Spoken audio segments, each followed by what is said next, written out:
Hi, I'm Jo from J.H.Leather, and in this video I'm going to show you how to make a plain leather dog collar. Let's get started.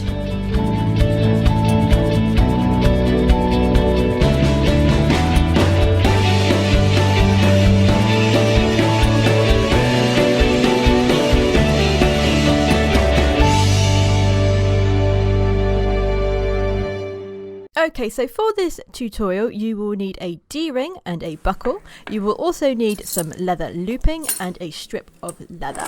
I'm using 3.5 to 4mm veg tan bridle butt, but if you have a thick shoulder that should be fine also. So once you have your bits together, you want to find the best end of your strap of leather and then square this end. I'm now going to cut an egg point on this end, but you can cut any point you want. I shall put a link up here to my points video for you to pick the best point for you.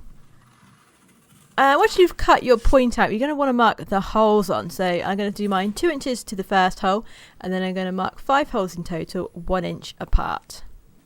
Once you've done that, you can then use your tape measure and mark the overall measurement of your dog collar. So for this, I put the overall measurement that I need on the middle hole. And then we're going to make the turn. So for a normal sort of dog collar like this, I would add between 2.5 to 3 inches for the turn, just because we've got some extra bits going into this. So for this one, I actually add 2 3/4 of an inch, and then we're going to cut another egg point on that end. Once we've done that, we can then flip our strap over and mark 5.5 inches, which is double the length of our turn, and put a little dot here. So this indicates where the sort of point of the turn will sit, and then we can edge around this. So we don't want to edge underneath our turn, so we're going to start edging a little bit back from that point. And I'm using a number 3 hollow edge tool on the flesh side of my collar, and then you want to use a number 1 on the whole of the grain. We're also going to want to skive 2 wedges, so from either a scrap bit of strap or the end of the strap that you've already had. We want to skive 2 wedges down to nothing. Now these are about 3/8 of an inch long, and these are going to sit either side of our Dee ring. And they should look a little bit like this. Once you've got them cut out, we can then stain and polish and crease our dog collar.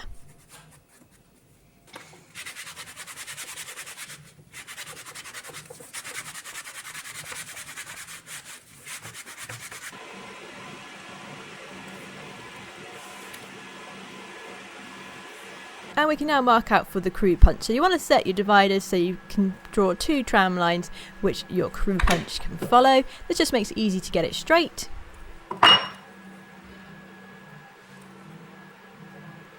And now for sort of all my hole punching and crew punching, I actually use this lead block.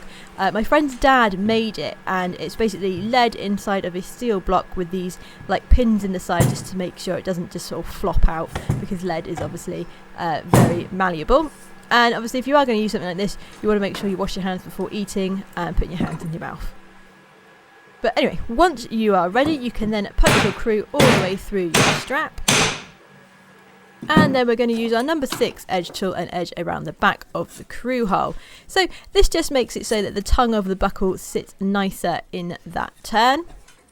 We can then put the buckle in the turn, and we're going to mark where we want to stitch to. So we want to get that nice and tight to the buckle, and then mark with our thumb where we can stitch to, and then even this up with our set square. We're then going to set our dividers to stitching width. Mine are usually about 1/8 of an inch, and then we're going to mark between these 2 dots.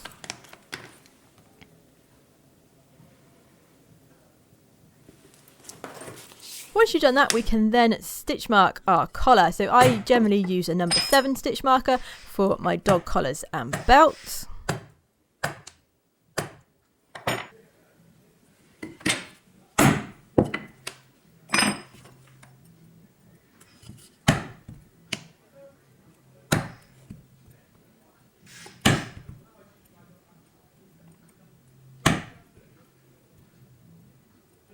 And then we're just going to skive the back of the turn. So we're just going to skive the egg point bit down to about half thickness. And then we can measure out for our looping. So if you missed my video, I shall put a link into making looping and stuff at the top of the video here. But what we're going to do for our fixed loop is wrap our strap around our dog collar and then mark where the end meets the long end of the looping and cut that off. Once we've done that, we can now start to assemble our collar. So we want to put the buckle in, and then the first thing we're going to tack it in is our loop. So we want to mark where the edge of the leather is. So by holding it in the middle, we can then mark with our thumb where we can tack it into, and then tack that in place.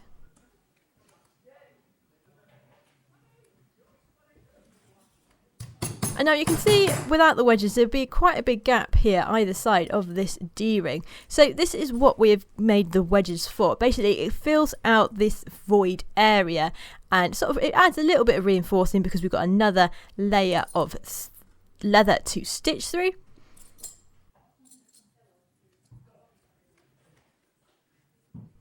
And as you can see with the sort of wedges in, those gaps have gone.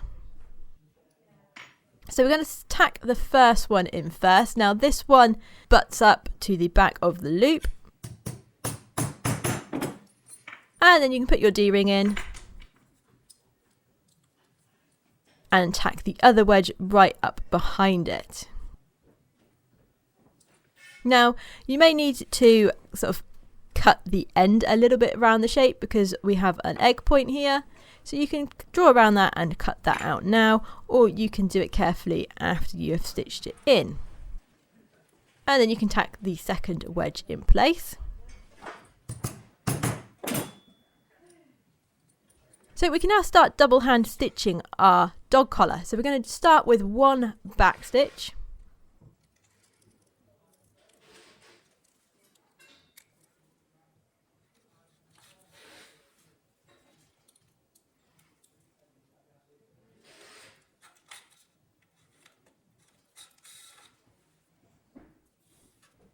So once you've done your first sort of back stitch, we're then going to do one stitch over the edge. So just even up your threads here.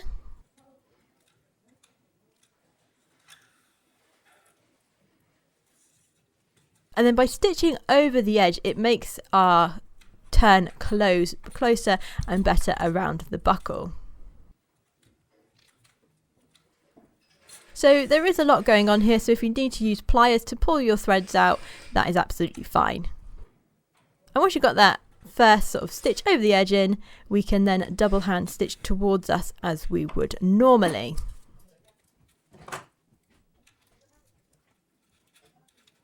I will also put a link up the top here for my recent double hand saddle stitching tutorial, which shows this in much more detail.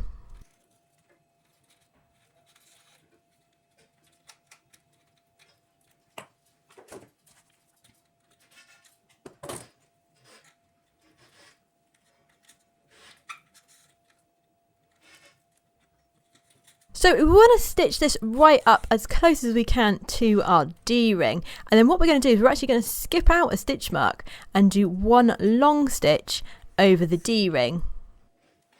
And then once we have that one long stitch, we're actually going to go back a stitch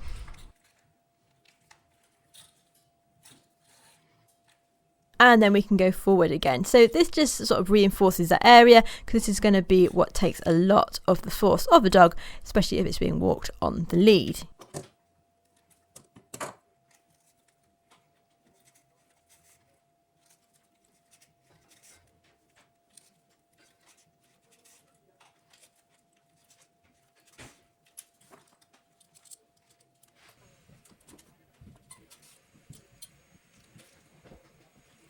And then when you're onto the second side of your turn, you want to make sure that your Dee ring, your long stitch is even on both sides. So just count your stitch marks and then you can mark with your awl where that needs to be.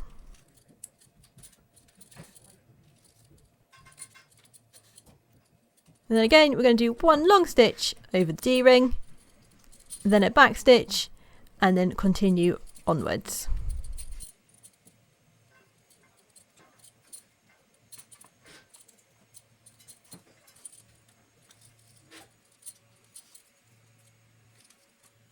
So once you've got to stitching that second wedge in, what we're going to do is we're going to pre-awl the last 4 holes of our stitching, And then we can trim off the wedges if you have some like mine that are wider than your strap.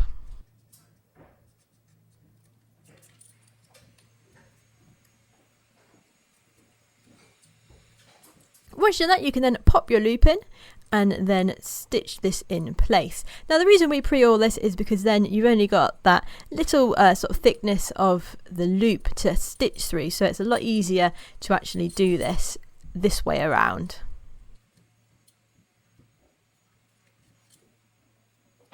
So this bit is a bit fiddly and you will have to sort of make sure you don't stitch over your loop, which is what happens a lot, especially when you're starting out.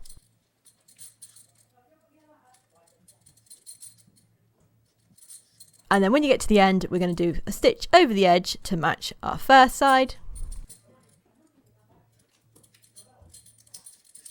And then we're going to do 1.5 back stitches. So this will lock our threads off, and the extra half sort of back stitch will make sure that both of our threads are on the same side.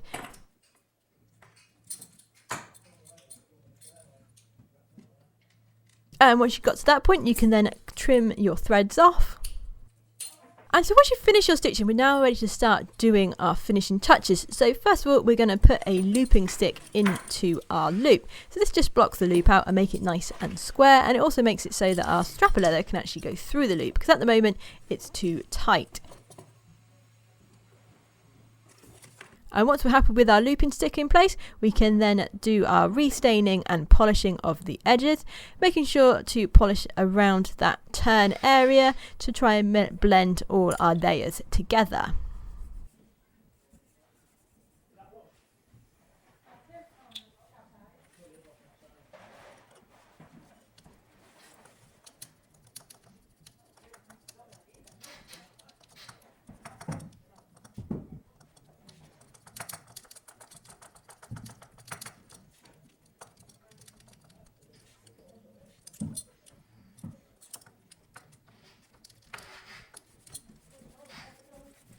And once you've done polishing your collar, you can then recrease around the loop and on the back of the turn.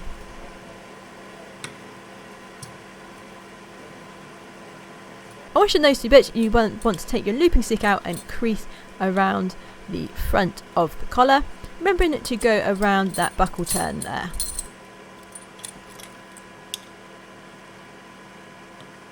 You can then even up your holes.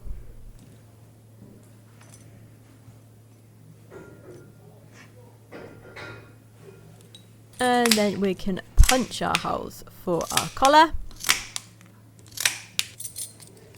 And that is the final step of our collar making. So thank you very much for watching this video. I hope you enjoyed it. If you did, please click the thumbs up button and subscribe for more videos and tutorials, and I'll see you in the next episode.